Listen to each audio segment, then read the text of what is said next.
Uh, so now we talk about the society. The first is about pemberdayaan gender di Indonesia, yang dimana SDS targetnya itu pada poin 5.5, yang dimana di sini memberitahukan bahwa pemberdayaan wanita ternyata pada tahun 2019 itu paling tinggi dari 2019 sampai 2022, yang dimana wanita itu sudah banyak bekerja di bidang politik, di kantor, dan di bidang lainnya, yang artinya sudah sama pekerjaannya dengan yang laki-laki. Tetapi pada tahun 2020 hanya mencapai 0,5%, dan kemudian di 2025 naik lagi menjadi 1%, dan di 2022 turun lagi dan tidak sampai menjadi 0,5%. Nah, pada tahun 2019 itu dia mencapai 4%.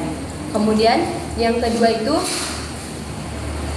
lulusan di Indonesia, lulusan dari SD, SMP, SMA, dan kuliah, dan ternyata pada tahun 2019, tahun ajaran 2019 per 2020 itu menjadi tahun dimana tahun pelajaran dimana lulusan yang paling banyak ditemukan pada tahun tersebut, yang dimana lulusan SD-nya itu mencapai 4 juta, karena kita tahu juga primary school ini menjadi wajib sekolah, 6 tahun wajib sekolah, kemudian di SMP-nya 3 juta, dan kemudian di SMA-nya 2 juta, dan di tingkat universitasnya 1 juta. Kemudian di tahun 2020, tahun ajaran 2020-2021 menurun, di mana SD-nya hanya 3.500.000, kemudian di SMP-nya hanya 2 juta, dan kemudian di SMA-nya 2 juta juga. Tetapi di tahun 2020, tahun ajaran 2020-2021 ini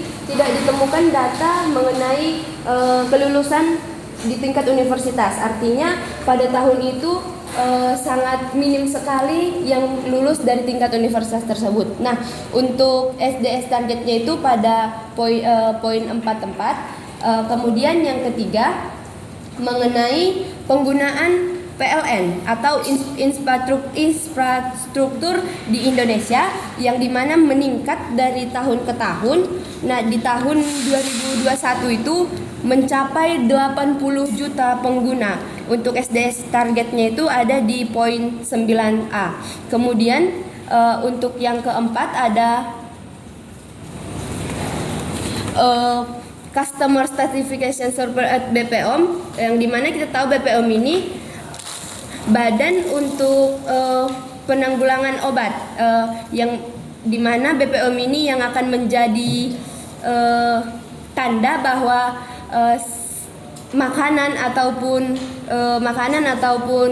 obat-obatan tersebut baik dikonsumsi atau dapat dikonsumsi. Untuk SDS targetnya itu ada pada 16.6, yang dimana di tahun 2021 ternyata pengguna kepuasan di Customer Certification Server-nya itu, surveinya itu paling tinggi di 2021, karena di situ juga sudah digunakan media-media online yang bisa mendaftarkan produk-produk BPOM. Kemudian yang kelima itu ada pada warisan, pemberdayaan warisan.